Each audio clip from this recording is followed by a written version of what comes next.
na nossa segunda palestra da noite, nós vamos tratar sobre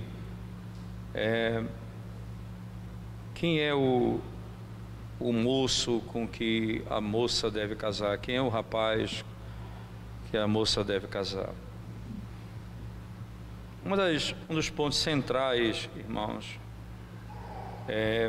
sempre parte do conceito da conversão, obviamente, mas tem um tema que ele é muito importante na revelação bíblica acerca desse assunto, que ele começa já em Gênesis, no capítulo 2, por favor. Gênesis, no capítulo 2,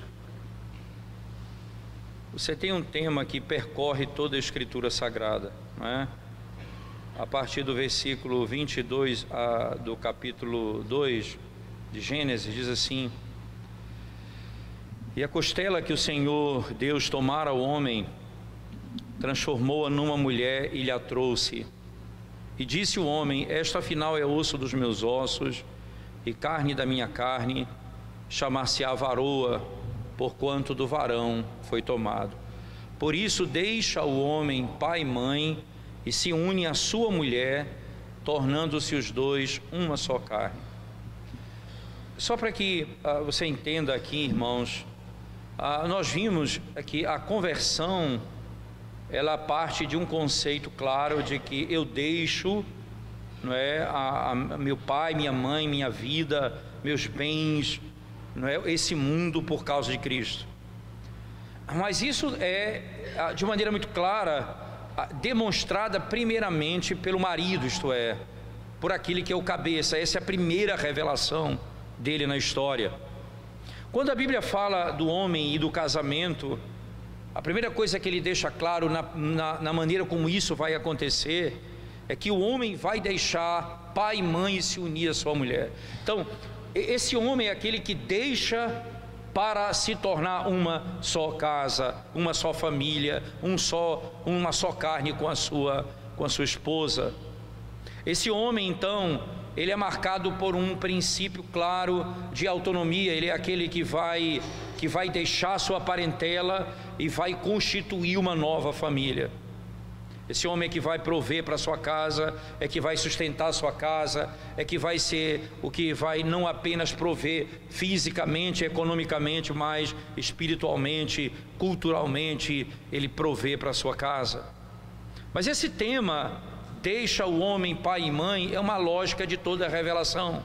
Se você for para o livro de Gênesis ainda, no capítulo 12, por favor, Gênesis 12, a partir do verso 1, diz assim: ora, disse o Senhor a Abraão: sai da tua terra e da tua parentela e da casa de teu pai e vai para a terra que eu te mostrarei.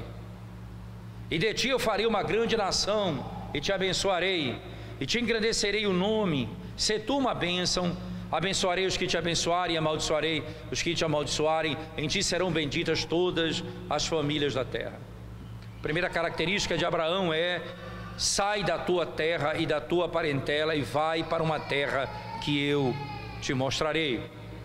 Você percebe que logo em Gênesis, no capítulo 2, o homem é ordenado a esse princípio: deixa a tua casa, deixa teu pai e tua mãe e una-se à sua mulher, tornando-se os dois uma só carne.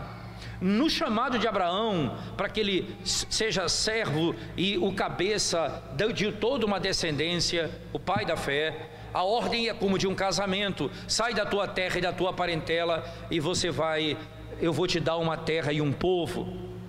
Ora, não é diferente em todo o processo da revelação. Se você abrir comigo lá em Filipenses, no capítulo 2, por favor, abra sua Bíblia comigo.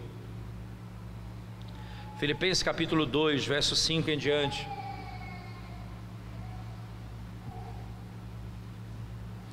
Tendo em vós o mesmo sentimento, verso 5 do capítulo 2 de Filipenses. Tendo em vós o mesmo sentimento que houve também em Cristo Jesus, pois ele, subsistindo em forma de Deus, não julgou como usurpação ser igual a Deus, antes a si mesmo se esvaziou, assumindo a forma de servo, tornando-se em semelhança de homem e reconhecido em figura humana, a si mesmo se humilhou, tornando-se obediente até a morte e morte de cruz. Ora, perceba que o Redentor da igreja, ele é descrito como aquele que deixou a sua glória e a sua casa e foi para uma terra distante. Você entende que desde o princípio da revelação é assim. Foi ordenado isso a Adão, foi ordenado isso a Abraão, e esse é um princípio claro da pessoa de Cristo. Quando João descreve Jesus Cristo vindo em glória, tornando-se homem, no capítulo 1, verso 14 de João, ele diz: nós vimos a glória do unigênito do Pai.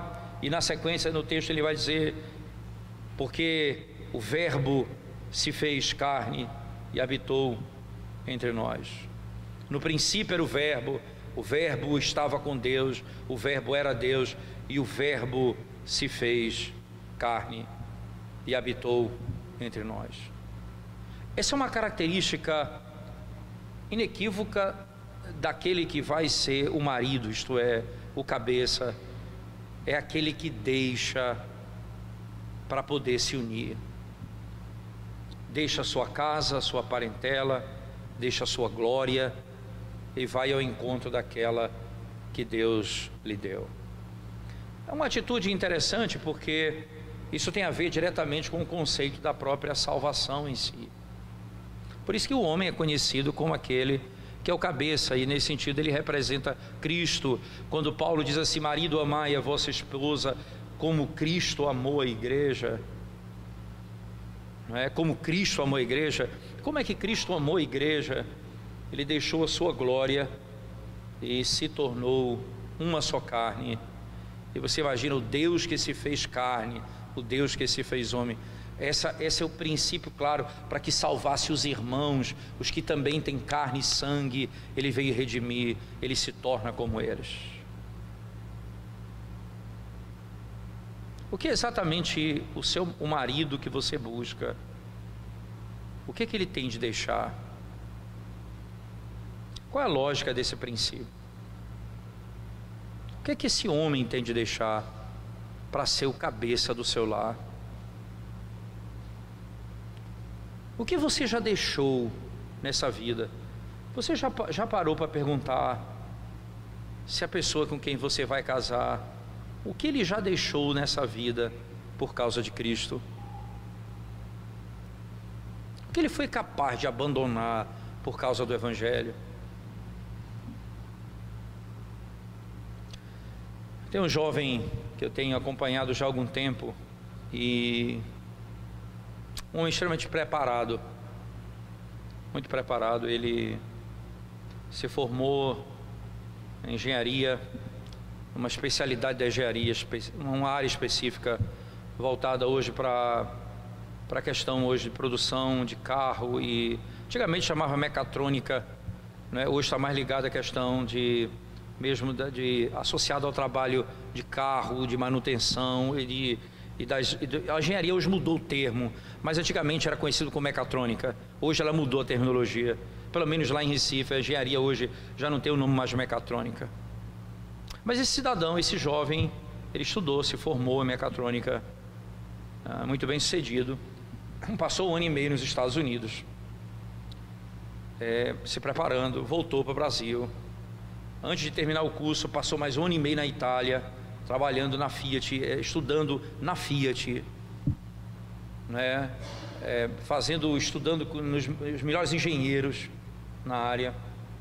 Voltou para o Brasil, concluiu tudo que tinha de concluir, voltou para o Brasil e não conseguiu emprego. Não conseguiu emprego. E ele ia lá para casa e às vezes ficava até 2 da manhã sentado com ele, e as lágrimas descendo, e Deus expondo o pecado do seu coração, a confiança que ele tinha no seu currículo, a confiança que ele tinha na sua capacidade. Muito interessante mesmo. Eu digo isso que era a expressão do coração dele mesmo, com muita sinceridade. Muita sinceridade. E um dia, na nossa conversa ali, na madrugada, e ele dizendo exatamente da angústia dele, Ele expunha mesmo que estava ali, não deixava nada fora. E ele disse: você imagina que bênção?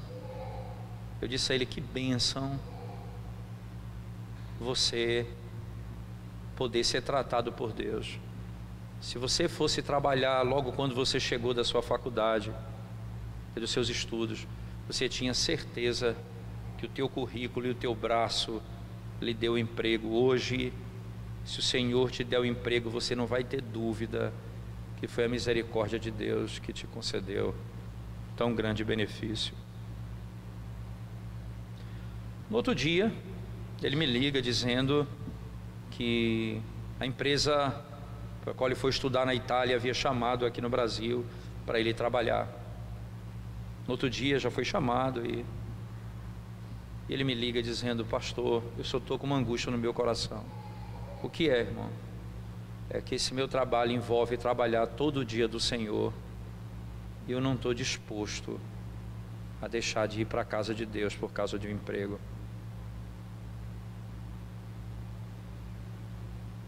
O coração dele estava pronto,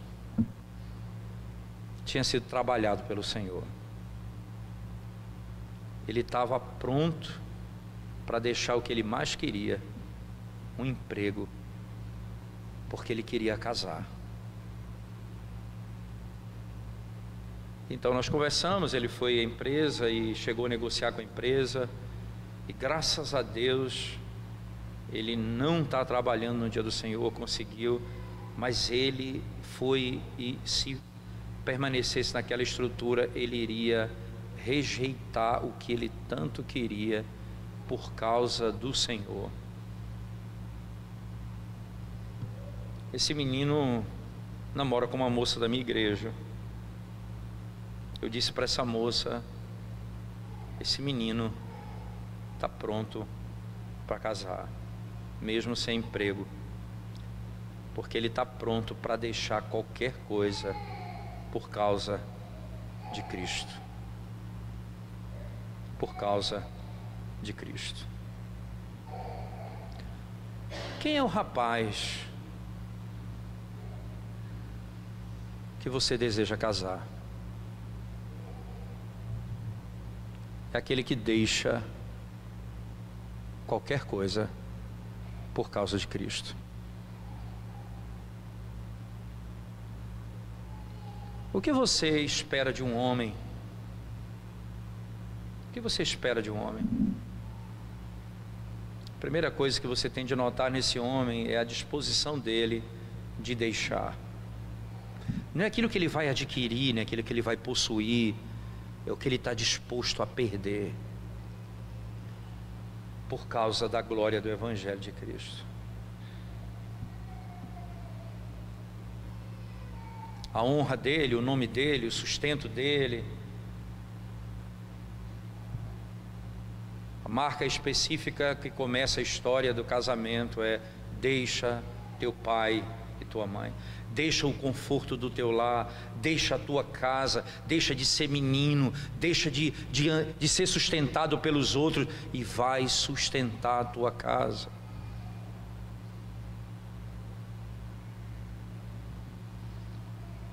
Se você perguntasse qual é o primeiro conselho que eu daria a uma moça quando ela está pedindo um rapaz para casar, eu diria: olhe para ele e veja não o que ele tem, mas o que ele está disposto a perder por causa de Cristo, e o que ele já deixou nesse mundo por causa do Evangelho de Cristo. Queria que você abrisse sua Bíblia comigo, por favor, no livro do profeta Isaías, capítulo 54, por favor.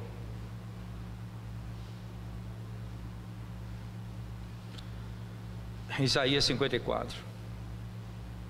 Queria que você lesse comigo. Mais próximo.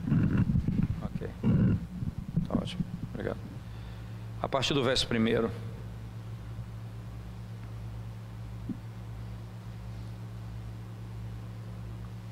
Canta alegremente, ó estéreo, que não deste a luz, exulta com alegre canto e exclama, tu que não tiveste dores de parto, porque mais são os filhos da mulher solitária do que os filhos da casada. diz o Senhor. Alarga o espaço da tua tenda, estenda-se o todo da tua habitação, e não impeças. Alonga as tuas cordas e firma bem as tuas estacas, porque transbordarás para a direita e para a esquerda. A tua posteridade possuirá as nações e fará que se povoem as cidades assoladas. Não temas, porque não serás envergonhada. Não te envergonhes, porque não sofrerás humilhação. Pois te esquecerás da vergonha da tua mocidade, e não mais te lembrarás do opróbrio da tua viuvez, porque o teu Criador é o teu marido, o Senhor dos exércitos é o seu nome, o Santo de Israel é o teu Redentor. Ele é chamado Deus de toda a terra, porque o Senhor te chamou como uma mulher desamparada e de espírito abatido, como uma mulher da mocidade que fora repudiada, diz o teu Deus. Por breve momento te deixei, mas com grandes misericórdias torno a acolher-te. No ímpeto de indignação escondi de ti a minha face por um momento, mas com misericórdia eterna me compadeço de ti, diz o Senhor, o teu Redentor. Porque isto é para mim como as águas de Noé, pois jurei que as águas de Noé não mais inundariam a terra, e assim jurei que não mais me iraria contra ti, nem te repreenderia.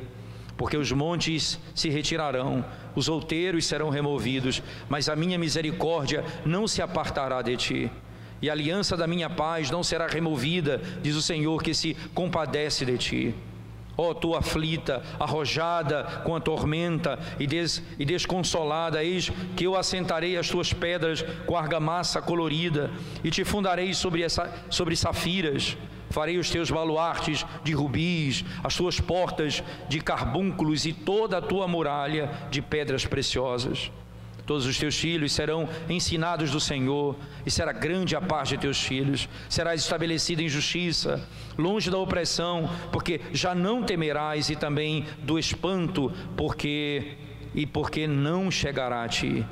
Eis que poderão suscitar contendas, mas não procederá de mim. Quem conspira contra ti cairá diante de ti. Eis que eu criei o ferreiro que assopra as brasas do fogo, e que produz a arma para o seu devido fim. Também criei o assolador para destruir. Toda arma forjada contra ti não prosperará. Toda a língua que usar contra ti em juízo, tu a condenarás. Esta é a herança dos servos do Senhor, e o seu direito que de mim procede, diz o Senhor. Verso 4, não temas, porque não serás envergonhada. Não te envergonhes, porque não sofrerás humilhação, pois te esquecerás da vergonha da tua mocidade, e não mais te lembrarás do opróbrio da tua viuvez, porque o teu Criador é o teu marido. O teu Criador é o teu marido. O Senhor, diz o texto, dos exércitos, é o seu nome. O Santo de Israel é o teu Redentor. Criador e marido. É interessante que a palavra marido, ela chega num texto como sinônimo de redenção ou de redentor, porque a palavra criador, ela não está ligada ao conceito de marido especificamente, mas literalmente o mesmo Deus que é o Criador é o marido, e marido aqui é sinônimo de redenção. Se você olhar no texto no verso 5, veja, porque o teu Criador é o teu marido, o Senhor dos exércitos é o seu nome, o Santo de Israel é o teu Redentor. Veja, o teu marido é o teu Redentor, o Criador, o marido é o teu Redentor. Perceba que está diretamente ligado ao conceito da redenção, e por isso a ideia de que você se sacrifica, você deixa o que você tem para poder cuidar daqueles que Deus te deu. E esse conceito é muito claro no texto. É óbvio que aqui nós estamos falando de todos nós fomos redimidos em Cristo, mas o marido que vai ser o tipificado, ou vai ser aquele que aponta para Cristo, o marido que é aquele que exemplifica Cristo no casamento, esse marido tem as mesmas características. Ele vai cuidar da sua casa, Ele vai zelar por sua família, Ele vai redimir a sua casa. Esse homem, ele traz o alimento, o fruto do seu trabalho para a mesa, mas ele não deixa de abrir a palavra de Deus para sustentar a sua casa com a palavra que salva a sua família.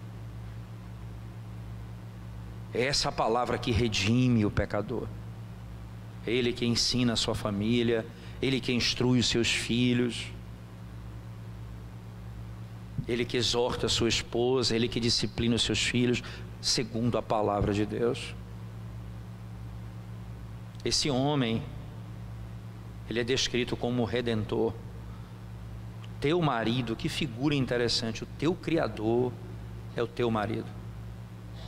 E como era que estava Israel, irmãos? Solitária, lançada fora, jogada no meio do cativeiro. O teu marido vai resgatar você. Ele vai tirar você de lá.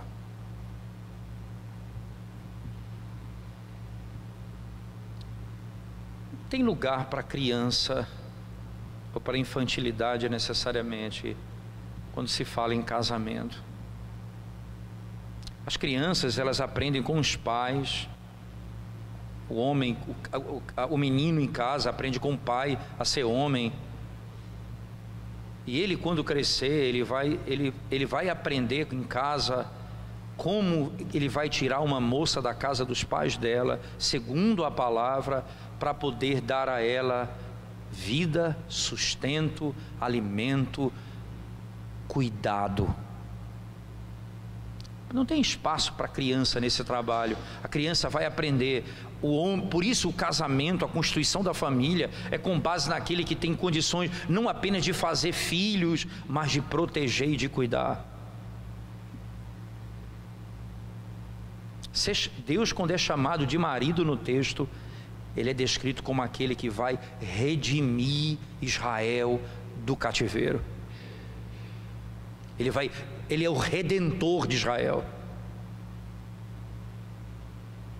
Então, um jovem que pensa em constituir família, um homem, ele tem que se preparar para constituir família. Ele tem que fazer o que tem de ser feito, ele tem de estudar, ele tem que trabalhar, ele tem que se preparar para esse fim, para você ser capaz de fazer o que foi chamado para fazer. Esse homem não pode ser aquele homem que passa a noite jogando videogame. Esse homem não pode ser aquele homem que passa a noite brincando. Esse homem não pode ser aquele homem que não está vivendo a vida com um foco específico daquilo que ele foi chamado para fazer. Eu não imagino que um homem que passa a noite jogando videogame, ele está de fato se preparando para constituir uma família. Eu não acredito que o indivíduo que acorda meio-dia todo dia, se ele não for vigia, obviamente, ele não passa a noite trabalhando, não é? Porque tem o vigia que vai, ok, vamos respeitar o trabalho noturno, mas se ele não for, porque ele passou a noite jogando, ele vai acordar meio-dia, por que isso? Ele não está se preparando para constituir família. E veja a responsabilidade dele. Ele vai cuidar da sua casa, e a descrição é: ele vai tirar a sua esposa do cativeiro. É óbvio que essa esposa, e a descrição do casamento é essa, irmãos, e veja, na cultura, um pastor escocês uma vez contou uma história que eu achei bem interessante. Ele disse que na prática antiga da igreja anglicana, eles tinham, na prática do casamento deles era assim. E se vocês assistiram, alguém chegou a assistir um seriado em que fala da rainha da Inglaterra, não é? É muito interessante o seriado sobre a rainha da Inglaterra, a Elizabeth. E nesse seriado, ele tem um momento da cena do casamento, e como eles são anglicanos, aquilo ali se repete naquela cena. É bem interessante. Esse pregador escocês conta que era uma tradição anglicana, e nesse seriado você vê nitidamente isso acontecer. Acontece assim: o pai entra com a filha,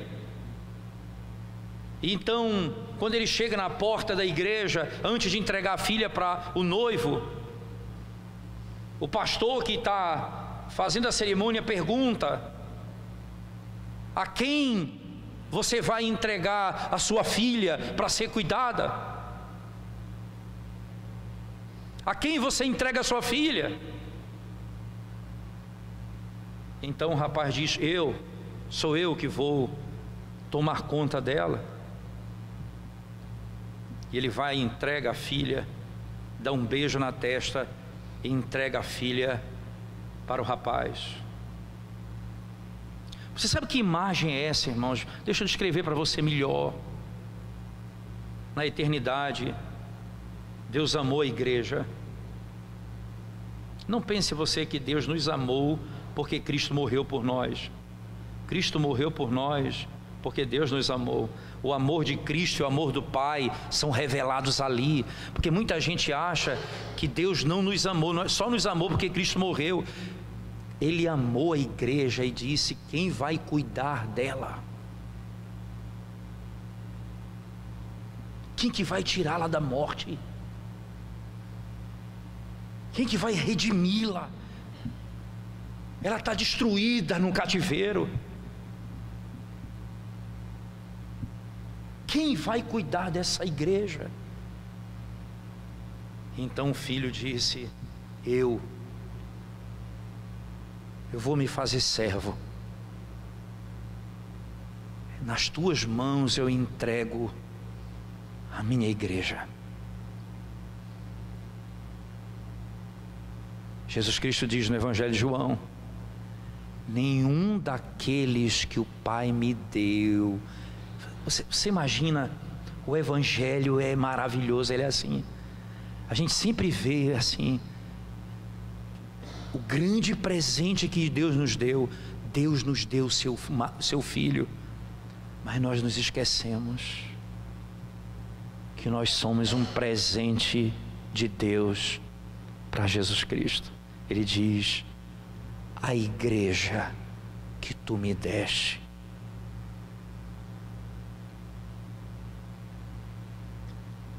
Nenhum se perdeu.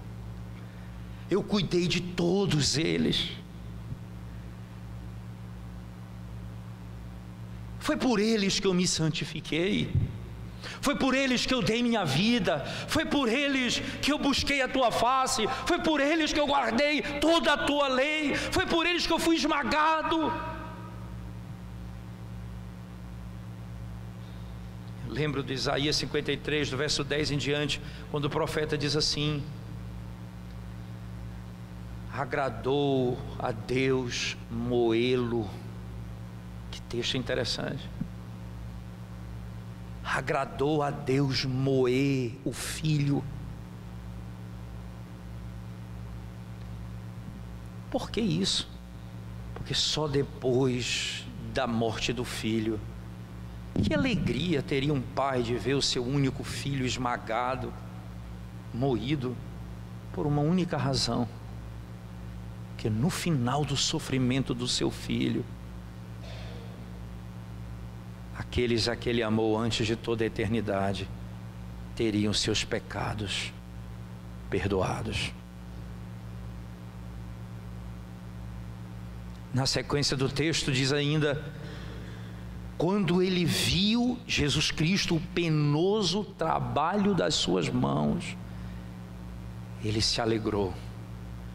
Como é que alguém que é o pai se agrada em moer o filho se entrega para ser moído voluntariamente, e quando ele vê o fruto do trabalho dele, ele se alegra? Como ele se alegra? Porque no final, aqueles que o Pai amou antes da fundação do mundo teriam seus pecados perdoados.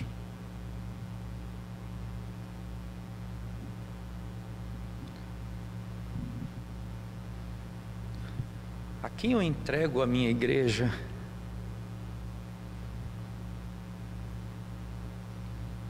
Jesus diz: eis-me aqui, envia-me a mim.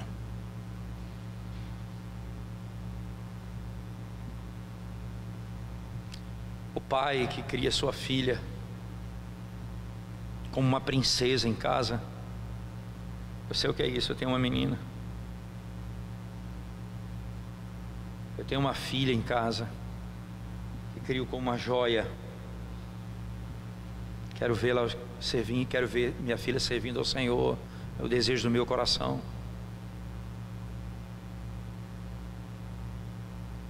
Quem eu entrego a minha filha para casar? É aquele que, como Cristo diz: eis-me aqui. Eu vou fazer dela mais parecida com Cristo.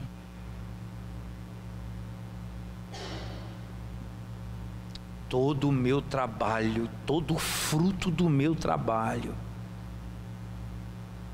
é para ver minha casa diante do Senhor. Para que realmente eu faço tudo isso? Porque eu, como o marido, eu sou aquele que, como Cristo, dou minha vida por minha esposa. Falei para vocês da luta que tivemos 4 anos atrás, eu e minha casa, com a minha esposa. Foram dias muito difíceis, porque foi dias em que meu coração ficou nítido, as minhas fraquezas, as minhas fragilidades todas. E como eu precisava da graça de Deus mais do que imaginava. Eu lembro que um dia eu caminhando, andando na rua aleatoriamente, pensando, e caminhando por alguns lugares e pensando, e eu pensando no meu coração: Senhor, eu não queria isso para minha esposa, não penso que, se eu a amo, eu desejo isso para ela. Pensamento, um limite para você cair no erro, não é? Eu estava ali no abismo do pensamento, e Deus me resgatou no meu pensamento ali naquele momento, quando nos meus pensamentos eu comecei a pensar em tanta coisa, e me veio à memória um princípio. Eu não queria isso para minha esposa, mas eu não posso fazer nada por ela. Mas o Senhor não viu a minha esposa doente, o Senhor viu minha esposa morta. O Senhor deu a vida por ela. Eu só, obrigado, eu disse: Senhor, obrigado por me permitir sentir um pouquinho do que o Senhor sente por sua igreja. Só que eu sou impotente para socorrê-la. E o Senhor tem todo o poder para socorrê-la. Não apenas ela, como a mim mesmo, porque estávamos mortos. Não estávamos doentes, estávamos mortos.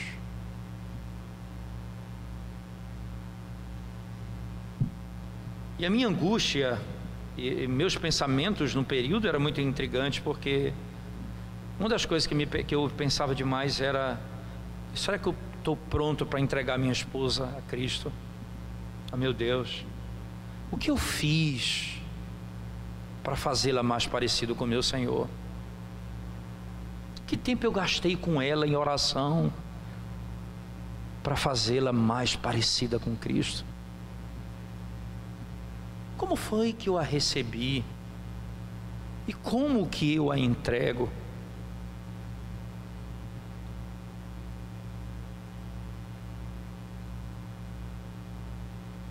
O marido é esse que vai ser cobrado, porque, como cabeça do lar, representando Cristo na casa, é aquele que vai conduzir sua família aos pés do Senhor.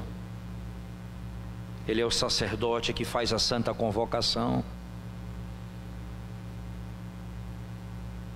Ele é o homem que trabalha num campo, que traz o alimento para colocar sobre a mesa. Ele é que chama a família para estar diante do Senhor, de quem todos dependem. Qual é exatamente o marido que você deseja para casar?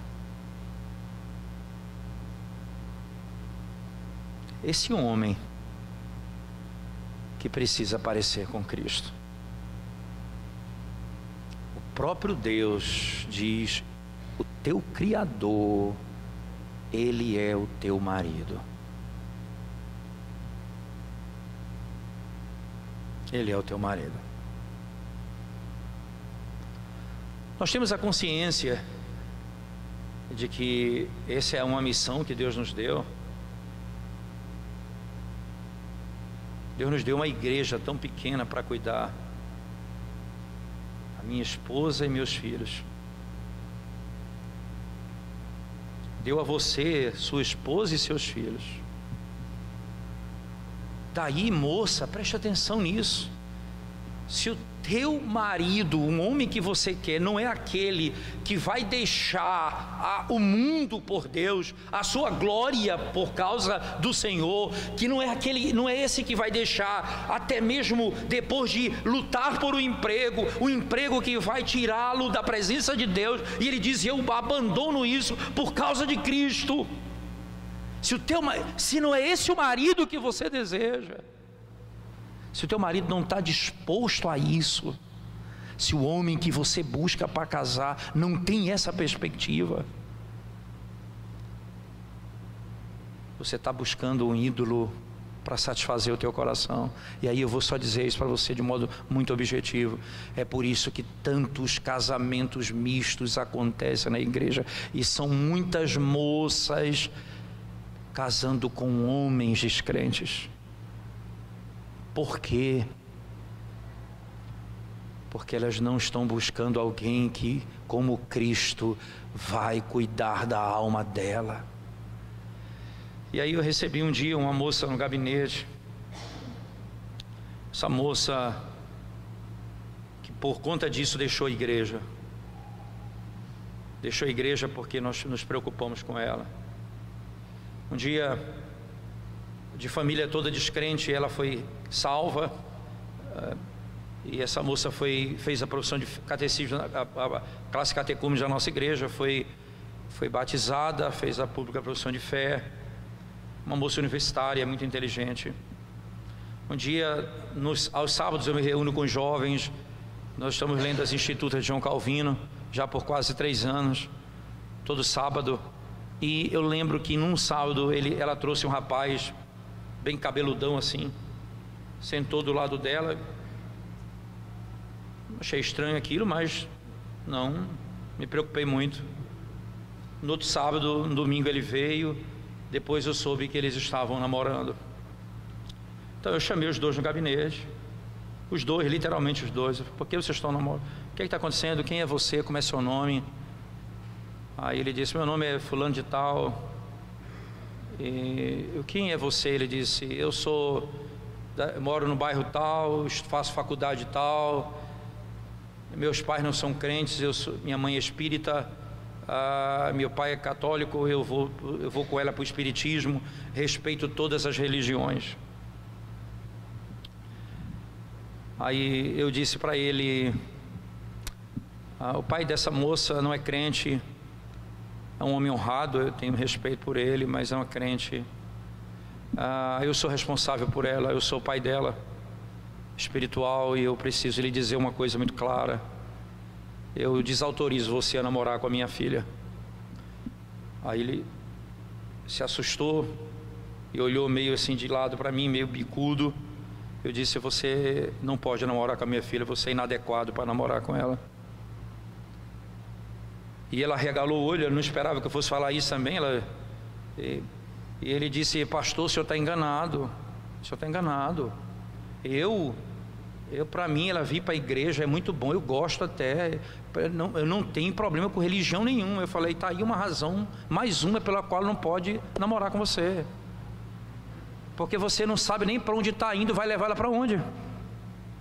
O homem que vai casar com essa moça é o homem que vai conduzi-la a Cristo. É o homem que vai colocá-la de joelho diante do Senhor, que vai trazer o evangelho para dentro da casa. É um homem que vai ser o supridor espiritual da sua família. E esse homem não é você. O menino, ele não voou em mim eu até seria bom, seria uma experiência boa. Eu ia descarregar toda a minha raiva nele, mas aí seria até uma experiência interessante. Mas aí eu esperando uma reação dele, eu baixei a cabeça e aguardei ele falar alguma coisa. Aí eu olhei para ele, as lágrimas caindo do rosto dele. Resultado, ela não suportou, não. Disse para mim que eu fui duro demais, que faltou amor. Eu disse: minha filha, lá na frente você vai saber o que foi que faltou. Eu espero em Deus, que Deus tenha misericórdia da sua alma. E ela deixou a igreja por causa disso. Ela agiu como órfã. Ela voltou para os seus deuses por causa de um marido. Quem é o homem que vai casar com a minha filha?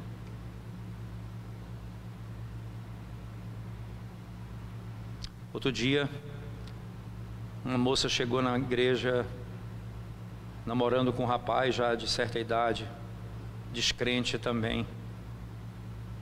Chamei no gabinete e disse a ela que desaprovava aquilo e que biblicamente não podia acontecer, que ele era pecado, era iniquidade. Ela estava tentando ao Senhor e o sofrimento era muito grande que ela ia passar por causa disso. Resumindo a história, eu disse a ela: minha irmã, no dia que você adoecer, esse homem não vai se ajoelhar ao seu lado, vai confortar o seu coração com o evangelho. No dia que você sofrer, esse homem não vai apontar a cruz de Cristo para você. Ele não sabe o que te dizer.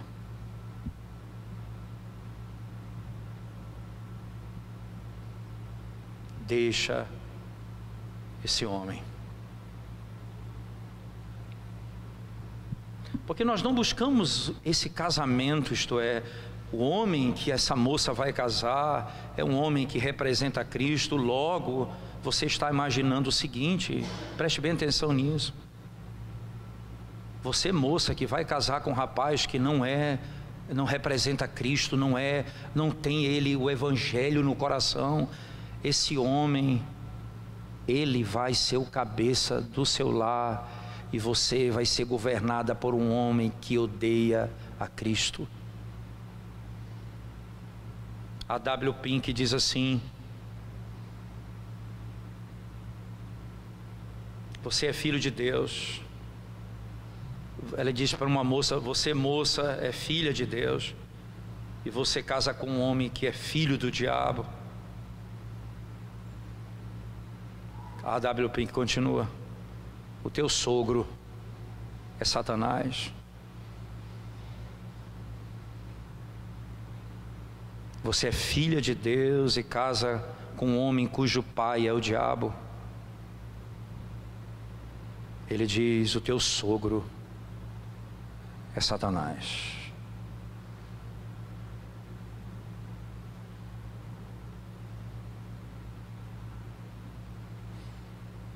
Ele vai te conduzir, ele vai guiar a tua casa. Depois, as consequências disso virão, e são terríveis.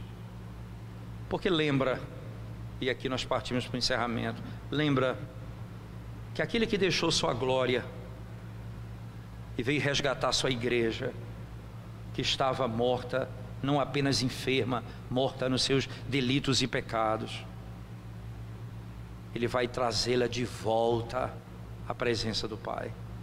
E diz lá o texto de Efésios 5: ele entregará a igreja, a sua esposa, sem mancha, sem mácula e sem pecado. Ele entregará a igreja ao Pai. Ora, se é verdade que aquele que não governa bem sua casa não pode governar a casa de Deus, como Paulo diz em Timóteo, me parece que o caminho inverso também é verdadeiro, quando ele diz lá em Hebreus 13, que nós devemos tratar os nossos líderes com dignidade, como porque eles vão prestar contas a Deus do rebanho. Ora, se eles administram a sua casa e a casa de Deus, se eles vão prestar contas a Deus do rebanho, imagina da sua casa, dos seus filhos, da sua esposa. Nós vamos prestar contas do que fizemos deles, como nós cuidamos deles. E aí eu digo a você, não basta simplesmente ser um homem que se diz crente, eu preciso saber se ele está pronto para conduzir a esposa e os filhos aos pés do Senhor.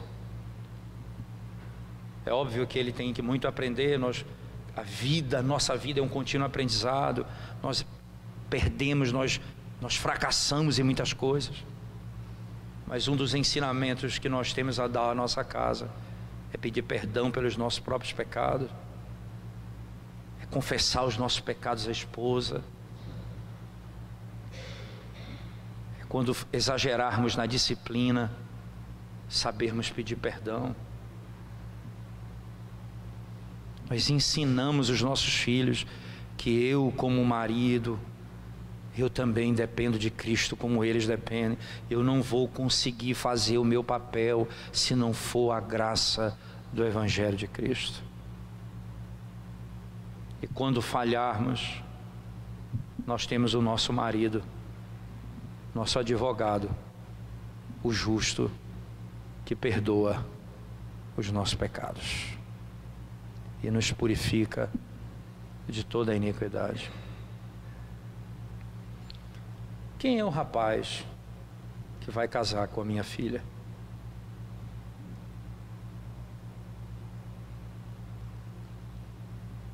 Quando você for entrar na porta da igreja com a sua filha e o pastor perguntar: quem vai cuidar dela? A quem você vai entregar a sua filha?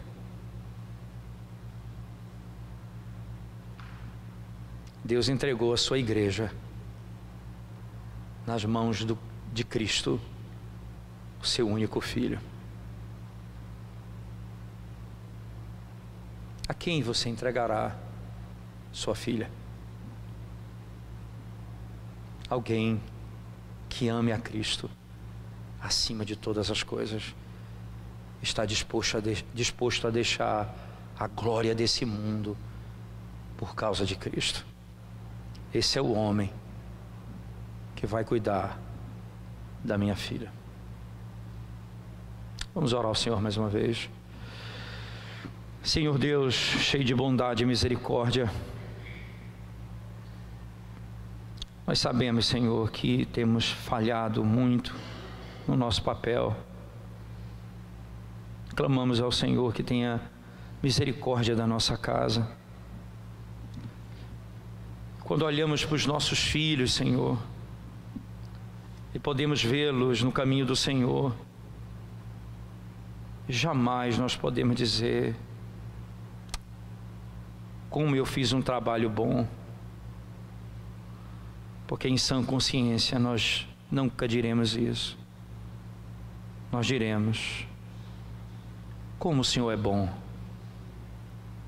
como o Senhor é misericordioso, como o Senhor tem cuidado de nós. Ensina-nos a sermos maridos, ó Deus, que amem ao Senhor acima de todas as coisas e se dediquem à sua casa de todo o coração. E desejam ver o Senhor reinando no nosso lar. Desejam ver o Senhor guiando a nossa vida, ensinado, vivido e aplicado em nossa casa. Abençoa, Senhor Deus, a nossa casa, pelo amor do Teu nome. Abençoe as moças que desejam casar e pensam no casamento. Ó Senhor, que elas almejem um homem que pareça com Cristo. E os pais que educam suas filhas, não para casarem simplesmente por riqueza e poder nessa terra, mas que elas se casem com um homem, e desejem que sua filha se case com um homem que ame ao Senhor acima de todas as coisas. É o que nós te pedimos, ó Deus, em nome de Jesus. Amém.